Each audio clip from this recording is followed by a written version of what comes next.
Hello there, my name is Mooseman. If you've been watching my recent gaming news videos, you probably already know that Microsoft is making a big push towards making Windows 10 the premier operating system for gamers.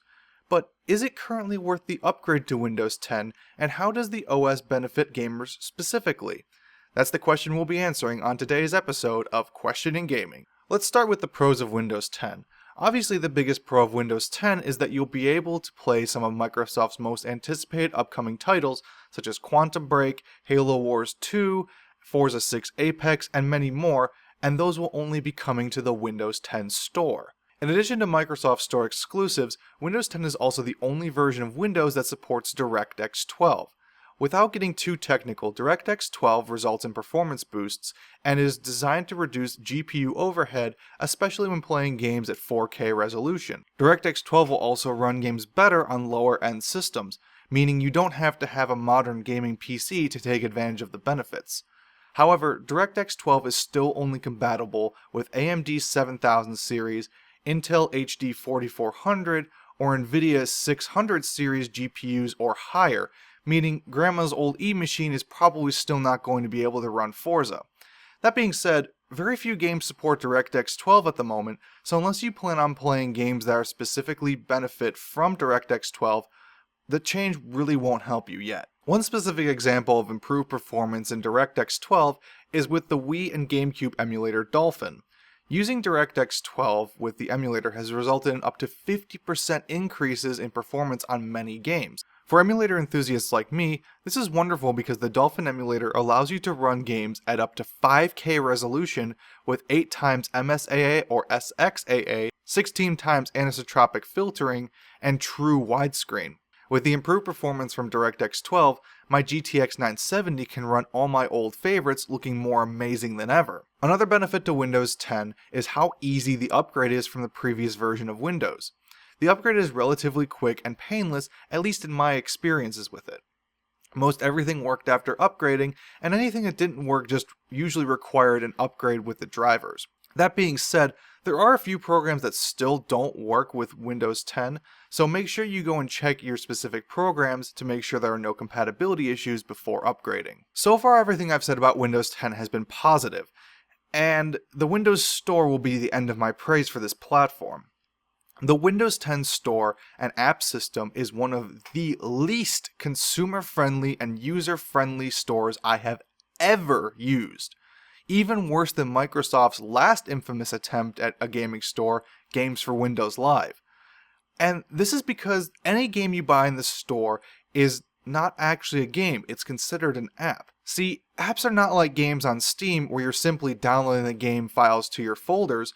The apps are downloaded and installed in a way that is extremely restrictive to the user. You cannot access the game files without abusing a permissions workaround, even as an administrator with full permissions. The apps cannot be uninstalled from the Programs and Features menu, and even if you delete them from the store, there have been user reports of the files not actually being deleted and being simply stored inside that same app folder that I mentioned earlier. And when games like Gears of War are 50 gigabytes, it can be a huge burden for those working with low amounts of storage space who want to cycle games on and off. The other downfall of this restrictive app folder system is that it pretty much kills any opportunity for mods of any game that comes from the Microsoft Store. Another negative aspect of the app system, most recording and overlay software like Fraps, Shadowplay, and MSI Afterburner won't work with them. You are completely restricted, at least at the moment, to recording with either Microsoft's proprietary recording software or by recording your entire screen with something like XSplit or OBS. What this does for YouTubers and streamers like me is it restricts the quality and settings that we can record at. Microsoft's recording software is laughably simple and is pretty much just a copy and paste from the Xbox's recording software, with the only options being normal and best quality, with no explanation of what the frame rate or bitrate actually is when you're recording. For any non-YouTubers, any other overlay programs such as Steam will also not work. It's also, from my experience, impossible to accurately map what the frame rate you're getting in games are. In Gears of War, I can't optimize my settings to the best of my ability because I have yet to find a program capable of working with the game to accurately measure my frame rate. The final icing on the Windows Store crap cake is the fact that there are absolutely no refunds.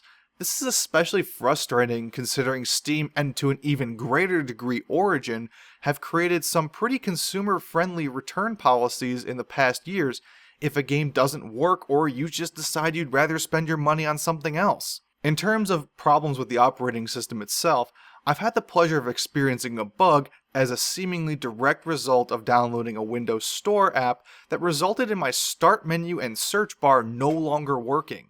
This bug has been present in Windows 10 for over a year, and the only definitive solution I've found is to either create a completely new user or to reinstall Windows 10. When you need to reinstall an operating system to fix a problem, that's not a fix, it's just a delay until it happens again because it's obviously a problem inherent with the system. This may be anecdotal evidence toward the negative side of Windows 10, but nonetheless it's a problem I've found that can seriously cripple a computer if you are someone who does not have experience troubleshooting. The final negative aspect about Windows 10 is the security concerns and the amount of data collection that is being done by Microsoft. By default, Microsoft automatically collects information about your location and what you're doing on the platform. This has been a concern of Windows 10 users since the beginning of the platform, but there are plenty of online tutorials that can help you turn off all the tracking, most of it being easily turned off in the privacy settings and even before you set up Windows. Overall, as a gamer, it's not even remotely important to me, but I figured it is something that I should include for those of you who are more sensitive with your information. The fact that the operating system is available as a free upgrade until July 29, 2016 is also a big reason to upgrade sooner than later. My advice to you would be to upgrade to Windows 10, but do so knowing that there are still some major bugs and that the Windows Store is not something I can encourage you to use. Even if you don't use the Windows Store, if you plan on playing any higher graphical fidelity games in the future, you're going to need to upgrade for DirectX 12 specifically, so it's better to get it free while it's still available. That being said, I have a funny feeling that Microsoft will have much more pressure put on it to fix the Windows Store once more gamers realize the sad state it's in as they buy some of the new exclusives coming out in the near future like Quantum Break and Forza 6 Apex. Thank you for watching this episode of Questioning Gaming. If you would like to see more content, don't forget to like and subscribe to this channel. Also, leave a comment down below telling me what your experiences are with Windows 10 as a platform for gamers. Have you had some of the same experiences I've had with the Windows Store? Or have you had even worse experiences with Windows 10 having bugs that I may have missed? The more information that we can amass in the comments sections about Windows 10, the better informed people will be when they try to make their decision. This is the first episode of Questioning Gaming in over a year, but if you would like to see a piece of history, you could check out the first episode of Questioning Gaming, which talks about why Call of Duty as a franchise is popular. Or if you're looking for something more recent, check out my latest Play, Wait or Avoid review of Flamebreak, a twin-stick roguelite that combines the combat style of Binding of Isaac with the map choice system of FTL.